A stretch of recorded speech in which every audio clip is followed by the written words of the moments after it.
এক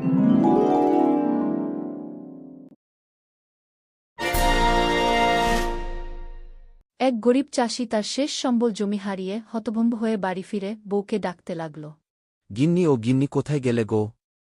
শুনে যাও কি সর্বনাশ হলো আমাদের। কি হয়েছে বলবা তো? ফসলের জমি নষ্ট হয়ে গেছে। এখন কি করব গো? সংসার চালাবো কি করে বলো? একই সর্বনাশ হলো। তুমি চিন্তা করো না গো, কিছু একটা ব্যবস্থা হয়ে যাবে। যিনি জীবন দিয়েছেন তিনি একটা ব্যবস্থা করে দিবেন। চিন্তা হচ্ছে মেয়েটার জন্য, আমরা না হয় কষ্ট করে খেয়ে নিলাম, কিন্তু মেয়েটা কিভাবে খাবে? যাই হোক, আমি শাক রান্না করেছি, দুমুঠো মুখে দিবে, আসো হাত মুখ ধুয়ে। এই শাকসবজি দিয়ে আর কতদিন চলবে? নিজেরা কষ্ট করে খেয়ে নিলাম, কিন্তু ছেলেটা খাবে কি করে? ওর তো ভালো মন্দ খেতে ইচ্ছে করে। খুব খারাপ লাগে, বাবা হিসেবে কিছু করতে পারি না যে। জানি না গো, মেয়েটা কদিন ধরে বায়না ধরেছে মাছ মাংস খাবে। এমন অভাগা যে মেয়েটাকে ভালোমন্দ খাওয়াতেও পারি না। এখন তো শেষ ভরসা, জমিটা ও গেল। দেখি শহরে গিয়ে কিছু করতে পারি কিনা, না হলে যে না খেয়ে মরা লাগবে। এইদিকে বাচ্চাটার পড়াশোনা ও বন্ধ হয়ে যাবে, বাবা হিসেবে এইটা আমি দেখতে পারব না। না, তোমাকে শহরে যাওয়া লাগবে না। আমাদের বাড়ির পেছনে যে জমি পড়ে আছে, দেখো না কিছু চাষ করতে পারো কিনা। না গো, জমিটা ফসলের জন্য উপযুক্ত না। যদি ফসলের জন্য উর্বর হতো আমি তো চাষ করতাম। তুমি চিন্তা করো না, আমি দেখি মহাজনের কাছ থেকে কিছু টাকা ধার পাই কিনা। মা, এই শাকসবজি দিয়ে খাবো না। কতদিন বলেছি আমি আমার বন্ধুদের মতো মাছ মাংস দিয়ে খাবো। এইগুলো দিয়ে কিভাবে খাবো?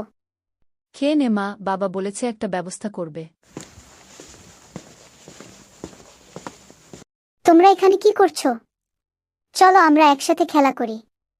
তুই কি পাগল হয়েছিস যে আমরা তোর সাথে খেলো? কোথায় তুই আর কোথায় আমরা? তুই জানিস আমরা আজকে মাংস দিয়ে খেয়েছি। আর তুই তো নিশ্চয়ই লতাপাতা দিয়ে খেয়েছিস। তোর সাহস দেখে বাঁচি না। তোরা গরিব, তোদের সাথে আমরা খেলবো না। তোর সাথে খেললে আমাদের সম্মান যাবে, এই তুই যা তো এখান থেকে। তোমরা এমন করো কেন সবসময়? আমি কি ইচ্ছে করে গরিব হয়েছি নাকি? আর গরিব বলে কি আমরা মানুষ না নাকি? তোমাদের ভালো হবে না এই বলে গেলাম। আজকে আমি আর খাবো না। মাকে বলতে হবে কেন আমরা এত গরিব, কেন সবাই আমাকে নিয়ে এত মজা করে।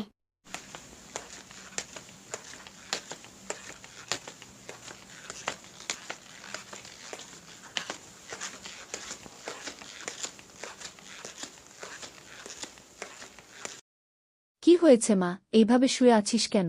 কি হয়েছে বলবি তো? কেউ কিছু বলেছে? মা, আমরা এত গরিব কেন? সবাই কেন এত মজা নেয় আমাদের নিয়ে? আমি আর পারছি না। ওরা আমায় খেলায় নেয়নি। চিন্তা করিস না মা, ওরা তো ছোট, বুঝে না। তুই দুঃখ পাস নে মা।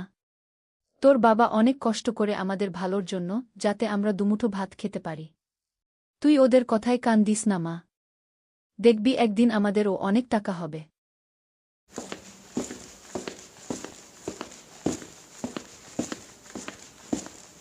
কথা গো বাঁচান, বউ বাচ্চা নিয়ে যে মারা যাব। কি করব, কোনো উপায় না পেয়ে আপনার কাছে আসছি, ফিরিয়ে দিবেন না। আপনি আমাদের মা বাপ, কিছু একটা ব্যবস্থা করুন। আমি কি করব, বর্ষায় তো আমার নিজের ওই অবস্থা খারাপ। আজকে তুই এসেছিস, কালকে আরেকজন আসবে, পরশু আরেকজন আসবে। এখন সবাইকে কি আমি দিতে পারব? তুই ওই বল। আপনি যদি এসব বলেন তাহলে কোথায় যাব? এই ভিটে ছাড়া তো আর কিছু নাই আমাদের। কিছু একটা করুন, পায়ে দড়ি বাঁচান। আপনি যা বলবেন তাই হবে, কিন্তু সাহায্য করুন। এই তো এসেছিস আসল কথায়। শুন, তোকে আমি টাকা দিব, কিন্তু তুই যদি সময়মতো টাকা ফিরিয়ে না দিস, তাহলে তোর বাড়িঘর আমার হবে। তোর সব কিছু আমার নামে লিখে দিবি। পরে কিন্তু কিছু বলতে পারবি না। ঠিক আছে, আপনি যা বলবেন তাই হবে। আমি আপনার কাছ থেকে টাকা নিচ্ছি, কিন্তু ঠিক সময়ে দিয়ে দিব। যদি ঠিক সময়ে না দিতে পারি, তাহলে আপনি যেইটা বলবেন সেটাই হবে।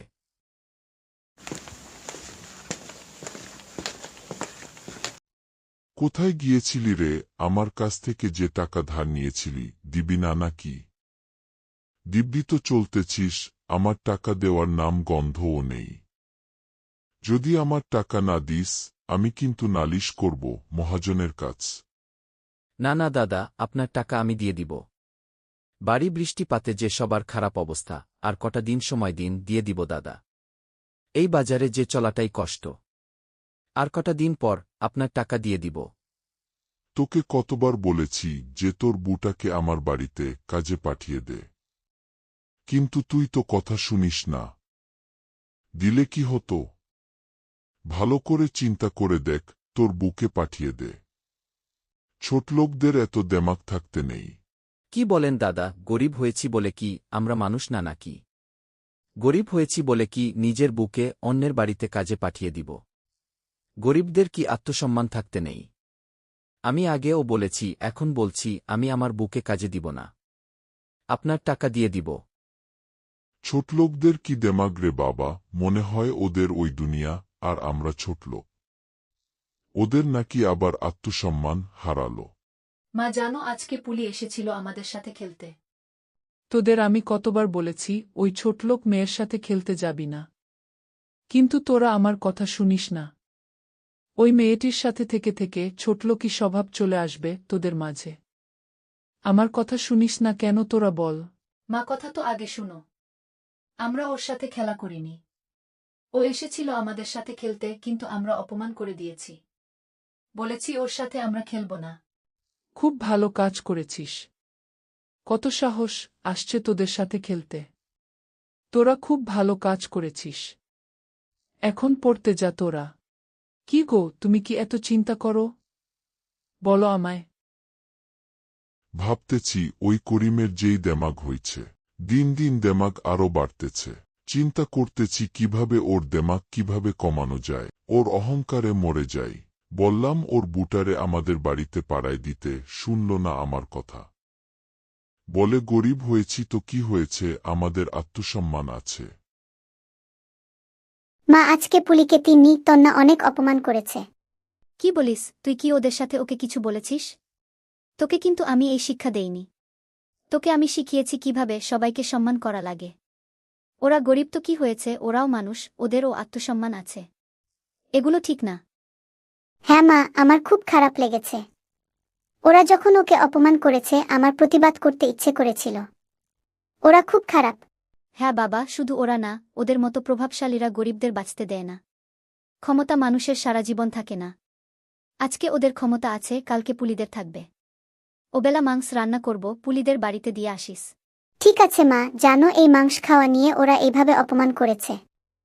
ওরা নাকি 3 বেলা মাংস দিয়ে খায়। আরও কত কথা বলেছে। বলেছে ওরা নাকি ছোট লোকদের সাথে খেলা করে না। আমার মনে ওদের মা বাবার কাছ থেকে শিখেছে। করিম আমাদের অনেক উপকার করেছে, ও উপকার আমরা কখনো ভুলবে না। আমরা এই জায়গায় আসতে পেরেছি একমাত্র করিমের কারণে। ধনী গরিব বলতে কিছু হয় না, সবাই সমান। তুমি পুলির সাথে ভালো ব্যবহার করবে সব সময়। তুই কখনো ওদের মতো আচরণ করিস না। আমি যেন কখনো এইসব না শুনি। পুলিকে মাংস দিয়ে আসিস, বলিস ওর কাকি দিয়েছে।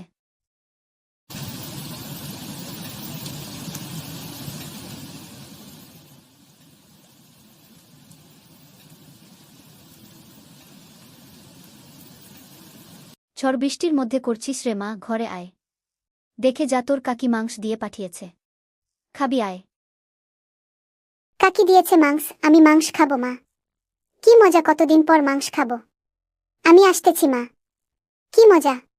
পুলিমা, দেরি করিস না, দেখেছিস তোর কাকি আমাদের কত ভালোবাসে। তোর কাকির মতো মানুষ হয় না।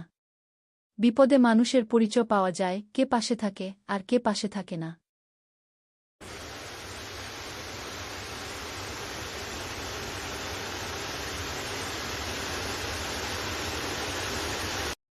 আমার খুব মজা লাগছে মা, আমিও এখন বলতে পারবো যে মাংস দিয়ে খেয়েছি।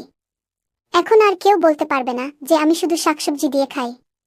তিন্নি তন্না আমাকে অপমান করেছিল মা। আমার অনেক খারাপ লেগেছিল। ওদের অনেক ভালো হবে রে। এই সমাজে এদের মতো ভালো মানুষ পাওয়া যায় না। পৃথিবীতে এখনও ভালো মানুষ আছে রে। তুই খা মা, ভালো করে। কতদিন পর ভালো খাবার খাবি। কি গো, কিছু কি হয়েছে? এত চিন্তিত লাগছে কেন? মহাজন কি টাকা দেননি নাকি? মহাজনের কাছ থেকে টাকা ধার তো আনলাম, কিন্তু পরে দিব কিভাবে? উনি বলেছেন টাকা সময়মতো না দিলে বাড়িঘর সব নিয়ে যাবে।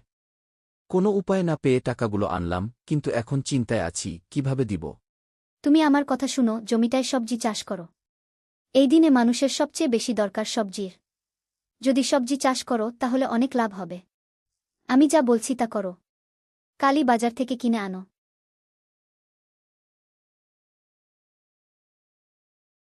বসে আছো যে, দেখেছ কত সুন্দর সবজি হয়েছে।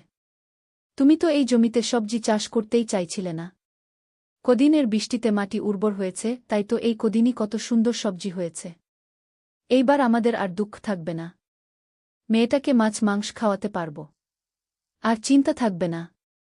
মেয়েটা পড়াশোনা ও চালিয়ে যেতে পারবে। তুমি কোনো চিন্তা করো না তো, তুমি কালকেই সবজি তুলে ফেলবে। এই বাজারে সবজির অনেক দাম। যেভাবে বৃষ্টি হচ্ছে, বন্যা হতে যে দেরি নেই। এই জন্য বলছি তুলে ফেলবে। বন্যা যে কার কি ক্ষতি হবে। ভাগ্যিস গত বছর ঘরটা ঠিক করিয়েছিলে। হ্যাঁ গো, কালকেই দেখি সব সবজি তুলে ফেলব। তুমি ঠিকই বলেছ, যেই বৃষ্টিপাত বন্যা হলে সব ভাসিয়ে নিয়ে যাবে। তখন না খেয়ে মরা লাগবে। তার চেয়ে ভালো কালকেই সব তুলে নিব। একই সর্বনাশ হল, আমার জমি যে পানিতে ডুবে গেল। এখন বউ বাচ্চা নিয়ে খাবো কি, চলব কিভাবে? একই সর্বনাশ হল। এখন যে রাস্তায় নেমে গেলাম। আগে যদি সবজিগুলো তুলে নিতাম কত ভালো হতো। এখন মহাজনের টাকা দিব কিভাবে আর খাবো কি? ভাগ্যিস বুয়ের কথা শুনে সবজিগুলো তুলে ফেলছিলাম, না হলে যে কি অবস্থা হতো। বুয়ের বুদ্ধি আছে বলা লাগবে, বুয়ের বুদ্ধির কারণে এইবার বেঁচে গেলাম। চারিদিকে সব পানিতে তৈ তৈ করছে। খারাপ লাগছে সবার জন্য অনেক। তুমি এক কাজ করো, কিছু সবজি বিক্রি করে পাওনা টাকা মিটিয়ে দাও। আর বাকি টাকা দিয়ে মাছ মাংস নিয়ে আসো। গ্রামের অবস্থা খুব খারাপ। আমি রান্না বসাই, তুমি সবাইকে বলে এসো যে আমাদের এইখানে খাবে। দিদি গো, ক্ষমা করে দিও, তোমাদের কত অপমান করেছি। কত খারাপ কথা বলেছি, আর আজকে আমাদের বিপদের দিনে তোমরা এগিয়ে এসেছ।